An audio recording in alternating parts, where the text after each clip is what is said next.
পুরো মধ্যপ্রাচ্য জুড়ে চলছে তৃতীয় বিশ্বযুদ্ধের উত্তেজনা। আমাদের হাতে এসেছে গুরুত্বপূর্ণ আপডেট আন্তর্জাতিক সংবাদ। শুরুতেই থাকছে লোহিত সাগরে আবারও জাহাজে ব্যাপক হামলা, নিহত 2। এবারে থাকছে রাশিয়ার বিরুদ্ধে অ্যাকশনে যাচ্ছে যুক্তরাষ্ট্র। আরও জানাবো তালেবান নেতাদের বিরুদ্ধে আইসিসির গ্রেপ্তারি পরোয়ানা। এদিকে বিএনপি আওয়ামী লীগ একই গাছের 2 ডাল বলে মন্তব্য ফয়জুল করিমের। সব শেষে জানিয়ে দিব উত্তর কোরিয়ার উপর নিষেধাজ্ঞা যুক্তরাষ্ট্রের। এতক্ষণ শুনছিলেন আপডেট আন্তর্জাতিক সংবাদের শিরোনাম, এবারে বিস্তারিত। তবে তার আগে অনুরোধ রইল ভিডিওটিতে একটি লাইক এবং কমেন্ট করে জানিয়ে দিন ভিডিও সম্পর্কে আপনার মূল্যবান মতামত। আরও জানিয়ে দিন ভিডিওটি কোথা থেকে দেখছেন বা কোন জেলা থেকে দেখছেন। লোহিত সাগরে আবারও জাহাজে হামলা, নিহত 2। আবার উত্তপ্ত লোহিত সাগর। ইয়েমেনের হোদেইদা উপকূলে সোমবার একটি বাণিজ্যিক জাহাজে হামলা চালিয়েছে বন্দুকধারীরা। এই হামলায় 2 জন ক্রু সদস্য নিহত হয়েছে এবং আরও 2 জন নিখোঁজ রয়েছেন। পর্যবেক্ষক সংস্থাগুলোর বরাত দিয়ে দুবাই থেকে বার্তা সংস্থা এএপি এ খবর জানিয়েছে। গেল 24 ঘন্টার মধ্যে লোহিত সাগরে দ্বিতীয় জাহাজটি হামলার শিকার এটি। মঙ্গলবার জাতিসংঘের এক বৈঠকে লাইবেরিয়ার একটি প্রতিনিধি দল জানিয়েছে গ্রিসের পরিচালিত এবং লাইবেরিয়ার পতাকাবাহী ইটারিনিটি সি কার্গো জাহাজে গুলি, রকেট ও দূর নিয়ন্ত্রিত বিস্ফোরক ভর্তি নৌকা ব্যবহার করে এই হামলা চালানো হয়েছে। এতে 2 নাবিক নিহত হয়েছেন। এর আগে ইয়েমেনের হুতিরা গত রোববারের একটি হামলার দায় স্বীকার করেছিল, যেখানে লোহিত সাগরে বন্দুকধারীরা একটি বাণিজ্যিক জাহাজে গুলি চালিয়ে রকেট চালিত গ্রেনেড হামলা এবং অন্যান্য অস্ত্র দিয়ে আঘাতের পর ক্রুদের জাহাজ ছেড়ে যেতে বাধ্য করে। কয়েক মাসের মধ্যে এই ঘটনাটি ছিল গুরুত্বপূর্ণ সামুদ্রিক পথে বাণিজ্যিক জাহাজের উপর প্রথম হুতিদের আক্রমণ।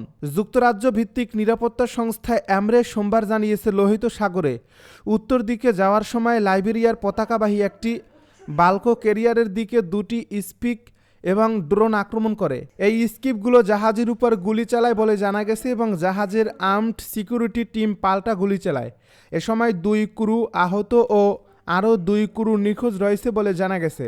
লাইবেরিয়ান জাহাজ প্রতিনিধি দলের দাবি অনুযায়ী 2024 সালের জুনের পর লোহিত সাগরে জাহাজ চলাচলের ক্ষেত্রে প্রথমবারের মতো ইটারিনিটি সিতে এই মৃত্যুর ঘটনা ঘটছে। এই ঘটনার পর লোহিত সাগরে চলাচলকারী জাহাজগুলোতে হামলায় নিহত নাবিকের সংখ্যা 6 জনে দাঁড়িয়েছে। রাশিয়ার বিরুদ্ধে অ্যাকশনে যাচ্ছে যুক্তরাষ্ট্র। রুশ প্রেসিডেন্ট ভ্লাদিমির পুতিনের উপর চটেছেন মার্কিন প্রেসিডেন্ট ডোনাল্ড ট্রাম্প। তিনি রাশিয়ার বিরুদ্ধে অ্যাকশনে যাওয়ার ঘোষণা দিয়েছেন। মস্কোর বিরুদ্ধে অতিরিক্ত নিষেধাজ্ঞা আরোপের বিষয়ে চিন্তা ভাবনার কথা জানিয়েছেন তিনি। মঙ্গলবার আল জাজিরার এক প্রতিবেদনে এই তথ্য জানানো হয়েছে। প্রতিবেদনে বলা হয়েছে, যুক্তরাষ্ট্রের প্রেসিডেন্ট ডোনাল্ড ট্রাম্প ইউক্রেনে চলমান যুদ্ধের জন্য রাশিয়ার প্রেসিডেন্ট ভ্লাদিমির পুতিনের প্রতি অসন্তোষ প্রকাশ করছেন। তিনি মস্কোর বিরুদ্ধে অতিরিক্ত নিষেধাজ্ঞা আরোপের বিষয়ে চিন্তা ভাবনা করছেন বলে জানিয়েছেন। মঙ্গলবার হোয়াইট হাউসে মন্ত্রিসভার বৈঠকে ট্রাম্প বলেন, পুতিন সব সময় খুব ভদ্র ব্যবহার করেন, কিন্তু শেষ পর্যন্ত তা নিরর্থক প্রমাণ করে। আমাদের উপর অনেক বাজে চাপ দিচ্ছেন তিনি অনেক মানুষ মেরে ফেলছেন, তার সৈন্যদেরও, ইউক্রেনের সৈন্যদেরকেও। রাশিয়ার উপর মার্কিন চীনের প্রস্তাবিত নতুন নিষেধাজ্ঞার প্রশ্নে তিনি বলেন, আমি খুব গুরুত্ব দিয়ে বিষয়টি দেখছি, তবে বিস্তারিত জানতে অস্বীকৃতি জানিয়ে সাংবাদিকদেরকে বলেন, আমি আপনাদের বলে দিতাম না, একটু চমক থাকা কি ভালো নয়? এদিকে একই দিনে ব্রিটিশ পার্লামেন্টে দেওয়া ভাষণে ফ্রান্সের প্রেসিডেন্ট ইমানুয়েল ম্যাক্রো বলেন, ইউরোপ কখনো ছেড়ে যাবে না ইউক্রেনকে। তিনি আরও বলেন, যুক্তরাজ্য ও ফ্রান্স মিলে একটি জোট গঠন করে ইউক্রেনকে সহায়তা অব্যাহত রাখবে। মার্কিন গণমাধ্যম জানিয়েছে, অস্ত্রের মজুদ কমে আসায় ওয়াশিংটন ইউক্রেনে ক্ষেপণাস্ত্র ও গোলাবারুদ সরবরাহ সাময়িকভাবে স্থগিত করছে। পেন্টাগন জানিয়েছে, যুক্তরাষ্ট্রের অস্ত্র সক্ষমতার পর্যালোচনা চলছে। এ প্রতিবেদনে বলা হয়েছে, প্রার্থী হিসেবে ট্রাম্প ইউক্রেন যুদ্ধ দ্রুত শেষ করার প্রতিশ্রুতি দিলেও পুতিনের সঙ্গে কয়েকবার ফোনালাপ করেও তিনি এখন পর্যন্ত সহিংসতা থামাতে পারেননি। তালেবান নেতাদের বিরুদ্ধে আইসিসির গ্রেপ্তারি পরোয়ানা। আন্তর্জাতিক অপরাধ আদালত মঙ্গলবার 2 শীর্ষ তালেবান নেতার বিরুদ্ধে গ্রেপ্তারি পরোয়ানা জারি করছেন। তাদের বিরুদ্ধে নারী ও মেয়েদের উপর নির্যাতনের জন্য মানবতা বিরোধী অপরাধের অভিযোগ আনা হয়েছে। তালেবানের সর্বোচ্চ নেতা হিবাতুল্লাহ আখুনদাজাদা এবং প্রধান বিচারপতি আব্দুল হাকিম হাক্কানিকে লিঙ্গ ভিত্তিকে নির্যাতনের জন্য সন্দেহ করার যুক্তিসঙ্গত কারণ রয়েছে বলে দাবি করছেন বিচারকেরা। আদালত এক বিবৃতিতে বলেছেন, তালেবান সরকার জনগণের উপর, বিশেষ করে নারীদের লিঙ্গ পরিচয়ের জন্য তাদের উপর যেসব বিধিনিষেধ জারি করছে তা মৌলিক মানবাধিকার বিঘ্নিত করছে। আইসিসির বিচারকেরা বলেছেন, তালেবান নারীদের শিক্ষা, গোপনীয়তা এবং পারিবারিক জীবনের অধিকার এবং চলাফেরা, মত প্রকাশ, চিন্তা ভাবনা, বোধ ও ধর্মের স্বাধীনতা থেকে গুরুতরভাবে বঞ্চিত করছে। এছাড়া তালেবানের লিঙ্গনীতির সঙ্গে অসঙ্গতিপূর্ণ দাবি করে লিঙ্গ পরিচয় ও যৌনতার বিষয়ে মত প্রকাশের জন্য অন্য ব্যক্তিদের লক্ষ্যবস্তু করা হয়েছে। আদালত আরও বলেছেন, উল্লেখিত অভিযোগ তালেবান ক্ষমতা আসার পর 2021 সালের 15 আগস্ট থেকে অন্তত 20 জানুয়ারি 2025-এর মধ্যে সংঘটিত হয়েছে। নেদারল্যান্ডসের হেগে অবস্থিত আন্তর্জাতিক অপরাধ আদালত মূলত বিশ্বের যুদ্ধাপরাধ, মানবতা বিরোধী অপরাধের মতো জঘন্য অপরাধগুলো নিয়ে কাজ করে। তবে এটির নিজস্ব কোনো পুলিশ বা বাহিনী নেই। সদস্য রাষ্ট্রগুলো এই গ্রেপ্তারি পরোয়ানাগুলো সম্পন্ন করে। তত্ত্বগতভাবে এর অর্থ হলো, আইসিসির গ্রেপ্তারি পরোয়ানা জারি থাকা যে কেউ আটকের ভয়ে সদস্য রাষ্ট্রে ভ্রমণ করতে পারবে না। বিএনপি আওয়ামী লীগ একই গাছের দুই ডাল বলে মন্তব্য ফয়জুল করিমের। ইসলামী আন্দোলন বাংলাদেশের সিনিয়র নায়েবে আমির মুফতি সৈয়দ মুহম্মদ ফয়জুল করিম বলেছেন, 91-96 সালে বিএনপি ক্ষমতায় ছিল। সেই সময় পেপার পত্রিকা দেখেছেন, সেই সময় দেখলাম 3 বার দুর্নীতিতে বিশ্ব চ্যাম্পিয়ন হয়েছে। এরপর আবার দেখলাম 5 বার বড় বড় শিরোনামে। বিএনপি ও আওয়ামী লীগ একই গাছের দুটি ডাল, মুদ্রার এপিঠ ও ওপিঠ।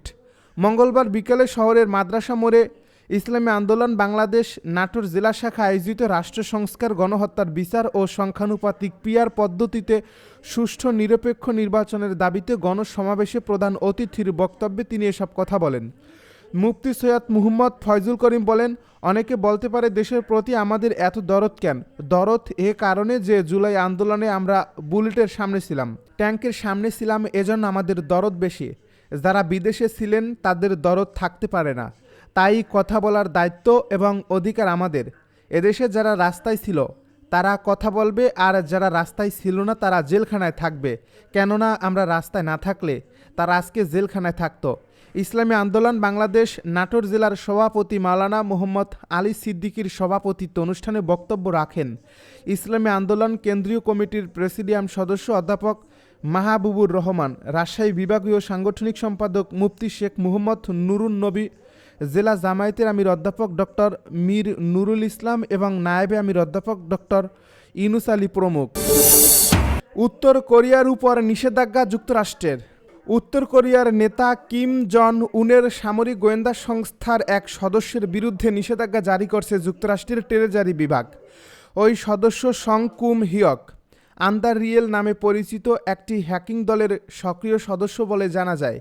মঙ্গলবার সিবিএস নিউজের এক প্রতিবেদন এই তথ্য জানানো হয়। যুক্তরাষ্ট্রের অভিযোগ, সং কুম হিয়ক উত্তর কোরিয়ার আইটি কর্মীদের মার্কিন নাগরিক সেজে বিদেশি কোম্পানিতে চাকরি পেতে সহায়তা করতেন। চাকরির মাধ্যমে উপার্জিত অর্থের বড় অংশ কিম জং উনের পারমাণবিক ও ক্ষেপণাস্ত্র কর্মসূচিতে ব্যয় করা হতো। এর পাশাপাশি যুক্তরাষ্ট্রের ট্রেজারি বিভাগ আরও 4টি রাশিয়া ভিত্তিক প্রতিষ্ঠানের উপর নিষেধাজ্ঞা আরোপ করছে। বিশেষভাবে টার্গেট করা হয়েছে আশাত্রিয়ান আইটি ওয়ার্কার নেটওয়ার্কে, যার প্রতিষ্ঠাতা গায়ক আশাত্রিয়ান উত্তর কোরিয়ার সঙ্গে 10 বছরের চুক্তি করে 30 জন আইটি কর্মীকে রাশিয়ার কাজে লাগানোর উদ্যোগ নিয়েছিলেন। এই পদক্ষেপ জাতিসংঘের 2016 সালের নিরাপত্তা পরিষদের সিদ্ধান্ত অনুযায়ী নেওয়া হয়েছে, যার উদ্দেশ্য ছিল উত্তর কোরিয়ার বেআইনি অস্ত্র কর্মসূচি রোধ করা।